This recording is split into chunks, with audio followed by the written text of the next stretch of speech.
Olá, seja bem-vindo ao Labor. Mais uma aula de tantas mini aulas que vai ter aqui. Aula não no sentido de que eu tô aqui sabendo mais do que você, tá bem? Mas eu tô tentando condensar muitas coisas e juntar um pouco com a minha experiência para poder trazer para você uma forma mais tranquila, mais contínua e mais produtiva, talvez, de estudar psicanálise. Bom, hoje a gente vai falar um pouco de como podemos ler Freud, como podemos nos aprofundar nos textos, entender um pouco mais os conceitos. E eu já queria começar essa aula falando sobre algo que pode te tranquilizar. Muitas das vezes, o que mais nos angustia e nos preocupa quanto psicanalista ou psicólogo que vai se aprofundar na psicanálise é em se preocupar em entender Freud nas primeiras leituras. Ou até mesmo querer ler, digamos que numa certa ordem, muitas vezes até cronológica, dos seus escritos. E hoje a gente vai falar um pouco sobre isso, como que você pode fazer para melhorar, para transformar a forma que você vai fazer nas suas leituras na psicanálise com os textos freudianos. Eu já passei por isso, acredito que todo mundo que já tentou ler Freud já se deparou com a sensação de terminar de ler um texto e não conseguir entender e achar que o problema é você, você que não está sabendo ler direito, temer de alguma forma a psicanálise e os textos como um todo e achar que a psicanálise não é para você. A gente foi ensinado durante toda a nossa formação quanto estudantes a gente pesquisar um conceito num livro, buscar aquele tema e encontrar respostas muito prontas, bem elaboradas e conceitos bem definidos. A psicanálise ela não é constituída dessa forma e o próprio Freud não a escreve assim. Então a gente precisa levar em consideração a forma de construção da psicanálise para a gente poder entender como que a gente constrói a nossa forma de estudar psicanálise. Então, o Freud escreve a teoria diante de vários contextos históricos que vão ser muito importantes para a construção da psicanálise. Ele nunca escreveu um texto chamado Psicanálise. Ele escreveu durante mais de 40 anos uma teoria, então ele constituiu uma teoria atendendo pacientes. Então, muitos dos textos dele, e talvez isso que cause mais uma certa complexidade na leitura, é que ele vai mudar de ideia, ele vai retomar conceitos, ele vai reescrever a teoria, ele vai trocar a forma de pensar, ele vai escrever de uma outra forma a mesma coisa que ele escreveu anos antes. Então, a própria teoria psicanalítica é um vai e vem no contexto histórico no qual ela vai sendo construída. Por isso que ler Freud não é como ler um manual, uma lista de conceitos, né? Nem um cronograma, seguir um certo cronograma rígido. Ler Freud é acompanhar a construção de uma teoria, acompanhar um pesquisador pesquisando. Quando a gente entende isso, a gente muda completamente a forma de pensar. Então, para a gente poder entender melhor isso, a gente vai precisar entender o contexto histórico. E quando a gente fala de contexto histórico, a gente vai precisar entender que quando a gente lê os textos freudianos, a gente não pode ler eles como se a gente estivesse lendo sobre aquilo hoje, porque as coisas mudaram. Por mais que o Freud ele seja um escritor, um pensador muito atual, porque tudo que ele escreve lá nos textos dele, a gente vai acabar vendo aqui na nossa vida real, né, nos nossos casos de alguma forma. Lá naquela época tinha um outro contexto, uma outra conotação. Ele vai ele vai se aperfeiçoando com o tempo, mas ainda assim ele vai tomando conta para construir a psicanálise de termos, de conceitos e de ideias muito características da época, do contexto histórico que ele se encontra.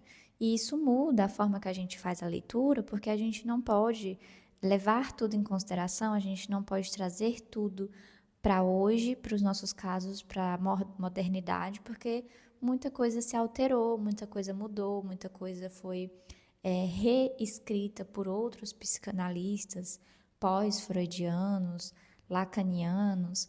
e isso vai construindo a psicanálise. O Freud nasceu em 1856. Ele era médico, neurologista, e ele fez parte ali de uma época em que a medicina buscava explicar os fenômenos humanos por uma vertente muito da biologia, muito biologicista. Não à toa, muitos dos textos do Freud vai ter uma referência e vai ter uma analogia às questões biológicas do ser humano. Então, ele vai fazer muitas vezes essas relações quando ele está construindo a psicanálise, né? Na época já tinha a psiquiatria, mas ela tinha uma forma muito limitada de entender os sintomas psíquicos, né? Então, nessa época, foi quando Freud começou a trabalhar com as histéricas. Por quê? Alguns sintomas como cegueira, paralisia, formas de sentir questões emocionais ali da época, era compreendidos como fraqueza moral ou como fingimento. O Freud ele entra nesse lugar em que a medicina não consegue alcançar, mais do que se perguntar de alguma forma assim, como curar aqueles sintomas, né? Ele se perguntava como que podia alguém adoecer daquela forma, entrar em sofrimento, sem ter nenhuma marca no corpo, sem ter nenhum sintoma visível, nenhum tipo de exame conseguia detectar aquilo. Então não era biológico, né? Era psíquico. É tentando responder essa pergunta que vai nascer a psicanálise. Tentando compreender como que uma pessoa pode sofrer tanto sem ter nenhuma marca, nenhuma lesão no corpo, é a grande questão do Freud. Então, sempre que você for ler os textos dele, é bem interessante se perguntar que questão, né, ali, qual problema clínico o Freud está tentando responder quando ele escreve sobre isso aqui que eu estou lendo. Isso vai valer muito mais, essa compreensão, vai valer muito mais do que você decorar qualquer conceito. Outra dificuldade muito comum para a gente ler os textos freudianos é acreditar que essa psicanálise ela foi constituída de uma forma muito pronta. Então, você vai se deparar com vários Freuds nos mesmos textos, nas mesmas obras, e você vai se questionar sobre muitos conceitos. Então, o Freud de 1895 não é o mesmo de 1900, que não é o mesmo Freud de 1920, quando ele vai escrever sobre pulsão de morte, e o Freud já no final da sua vida não é o mesmo Freud mesmo. Então, ele vai reformular alguns dos seus conceitos e a gente precisa estar aberto a entender essas diferenciações, o que ele quis dizer naquela época, o que ele mudou depois, o que ficou para a gente disso aqui que ele constituiu na teoria, como que ele construiu essas hipóteses.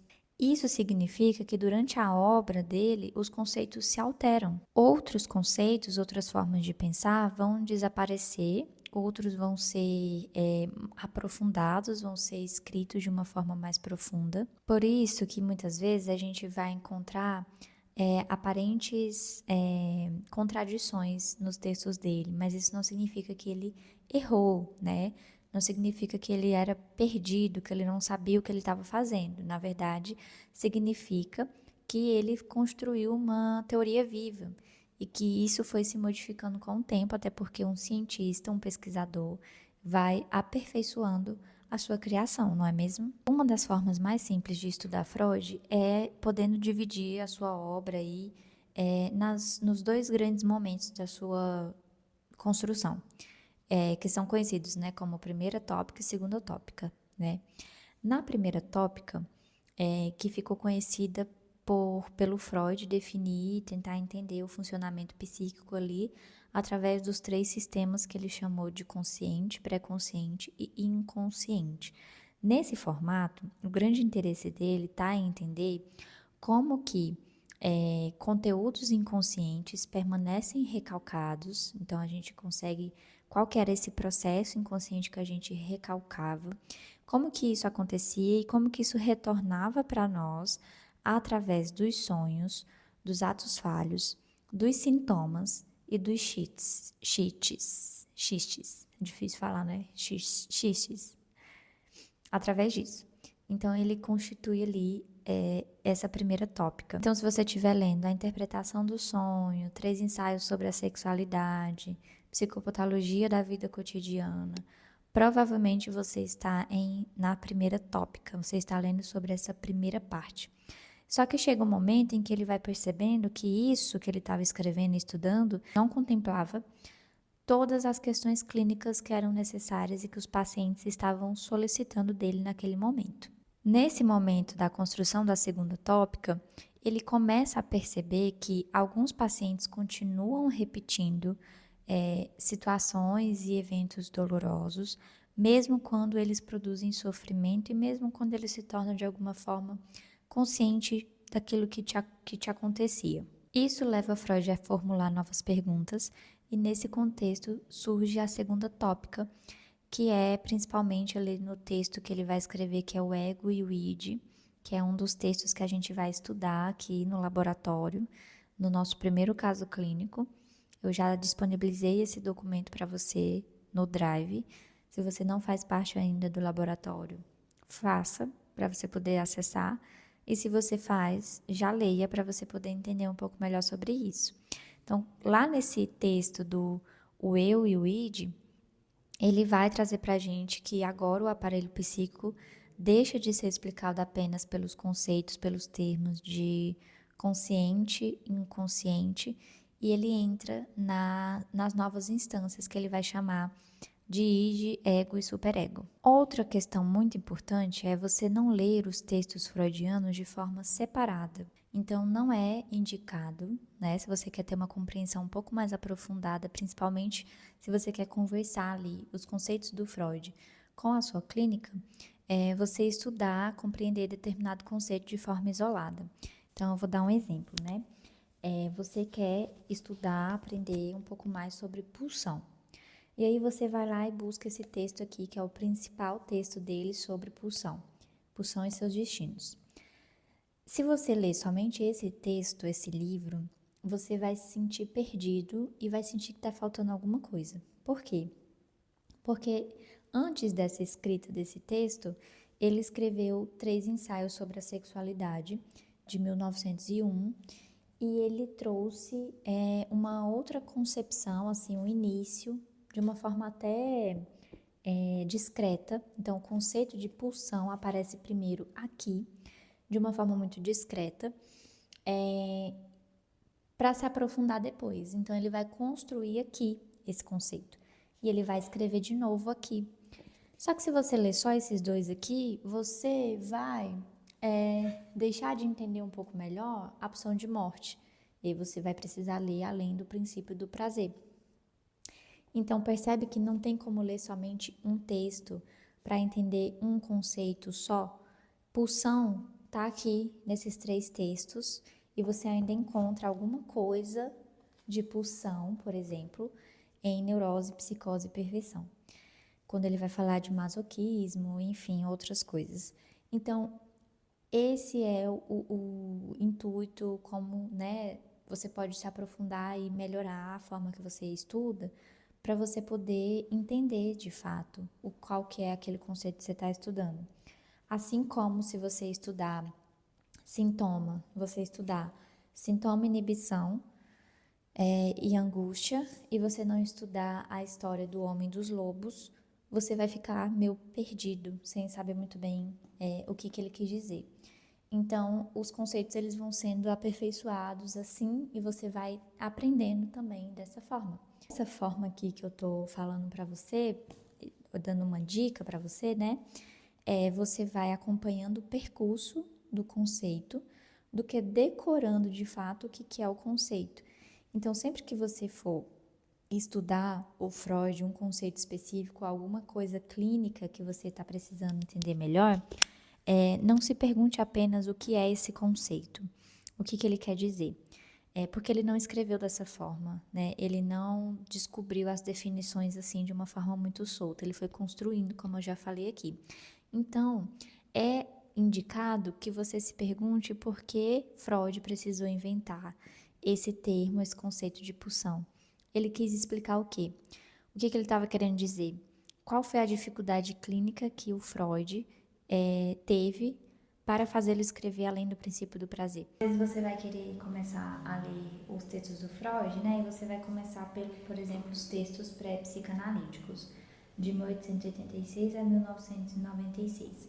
O outro texto, depois desse, é o Estudo sobre a Histeria, que é um livro extremamente chato. Por quê? Mentira, não é chato não, é que ele tem aqui os principais casos dele, né, escritos de uma forma muito detalhada. E isso aqui vai ser interessante, a gente precisa estudar, a gente precisa saber o que aconteceu aqui, porque inclusive Lacan vai retomar todos esses textos do Freud, então até para estudar Lacan depois eu vou falar sobre isso, a gente vai precisar ter essa referência. Mas não significa que você tem que ler primeiro esse, depois o terceiro, depois o segundo, o quarto, enfim. Vai ter momentos que você vai estar lendo esse texto aqui, em alguma parte, e aí você vai ter que parar para ler uma parte desse. E aí ele vai citar uma questão aqui que você, como você já tem a teoria pronta, diferente de Freud, porque quando ele estava escrevendo esses dois livros, ele só tinha esses dois livros, a gente tem 23 livros dele aí para a gente poder ler. Você vai saber de alguma coisa, você vai poder retomar esse conceito lá, voltar lá em outros textos para poder entender o que ele estava querendo dizer aqui e coisas que ele vai dizer aqui que não faz o menor sentido. Por isso que é importante entender o conceito histórico, lembra? Porque ele vai falar aqui, por exemplo, que os sintomas histéricos somem, desaparecem, que nós, quanto analistas, somos capazes de fazer sumir o sintoma.